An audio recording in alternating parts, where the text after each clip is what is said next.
Un Sefer Torah, si les différentes parties ne sont pas assemblées, c'est appelé un chumash et plus un Sefer Torah. On ne peut plus l'utiliser comme livre dans lequel on va lire à la shul le Shabbat. Un Sefer Torah, c'est un livre où les 5 livres sont assemblés. Voilà, donc là, le Sefer Torah, il s'est coupé au milieu, donc on est obligé de le recoudre. Ce qui arrive souvent lorsque les Sefer Torah sont vieillissants, ou bien lorsqu'on fait une akba et que les personnes tirent trop.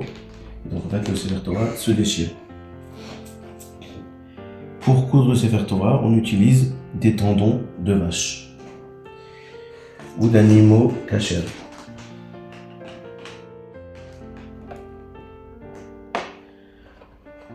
On laisse toujours une partie de l'aéria pliée pour que le nœud soit dans la partie cachée pour que ça n'abîme pas le parchemin.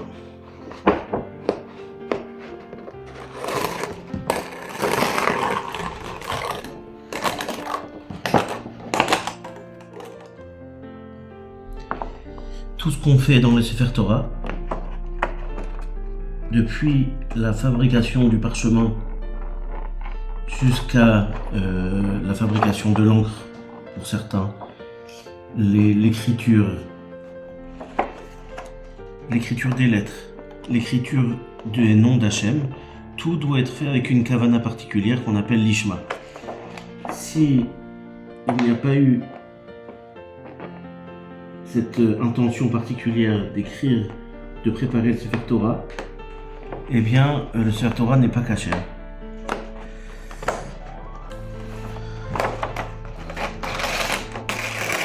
Donc le sofer, lorsqu'il écrit le Sefer Torah, a l'obligation d'être absolument concentré, de n'être dérangé en rien dans son travail, car il doit, depuis le début de l'écriture jusqu'à la fin, garder en tête l'obligation d'écrire un Sefer Torah en vue de l'utilisation kadosh du Sefer. Un Sefer Torah écrit par une personne non juive ou une personne qui n'a pas pensé à la gdoucha du Sefer, eh bien, serait impropre à l'utilisation, voire parfois on aurait l'obligation de le mettre à la gnisa. Un Sefer Torah n'est pas un objet d'art, donc même quelqu'un qui serait expert en calligraphie, mais qui souhaite juste faire un objet d'art, eh bien, le Sefer Torah ne serait pas kadosh.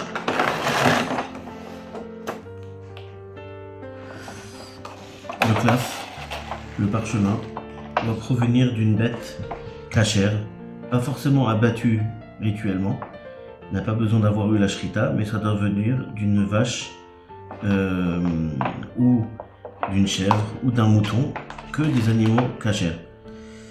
On n'utilise pas de la peau de volaille, on n'utilise pas de la peau de poisson.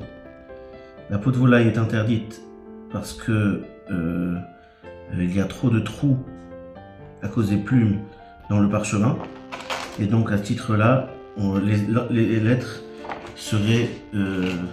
ne seraient pas écrites correctement.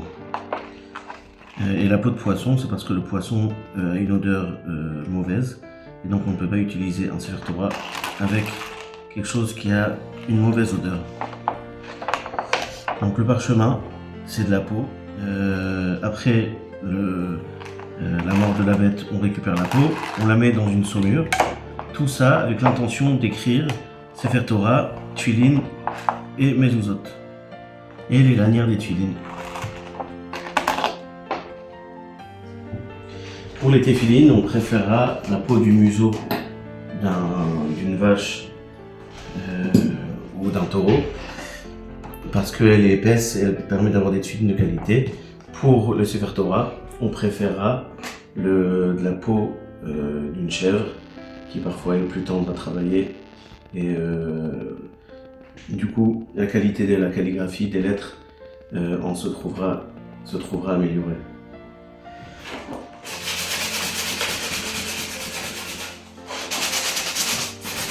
Le Sefer Torah ne peut être touché que après avoir fait des Netilat Yadayim et que pour le réparer. En dehors de ces moments-là, un Sefer Torah ne doit pas être touché par la main de l'homme. C'est pour ça que le lecteur au Sefer Torah utilise un yad, cette sorte de main, de prolongement de la main en métal, qui permet de ne pas rentrer en contact avec le parchemin.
Après avoir collé des matlitim sur le Sefer Torah, donc les matlitim ce sont des renforts qui permettent de renforcer le parchemin aux endroits où il est un peu affaibli.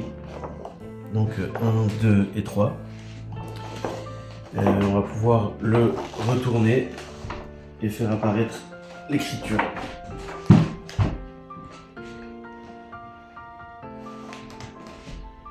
Vous voyez la nouvelle couture. Et ici, aux extrémités, les matlitim.